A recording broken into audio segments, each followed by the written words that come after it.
Hey there, Dr. Mark McCawley from McCawley Periodontics, and I get a lot of people asking, what causes periodontal disease? Well, periodontal disease is actually an infection, and like any infection, it is caused by bacteria, parasites, and even fungus. You were not born with that bacteria in your mouth, so all that bacteria was actually picked up from other people, pets, food, water, different places like that. And while some types of bacteria are protective, we know that certain strains actually cause gum disease.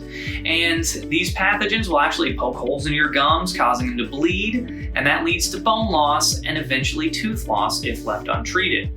Things like smoking, diabetes, and even a genetic predisposition make the disease worse, but it's actually the bacteria and the parasites that cause the disease itself.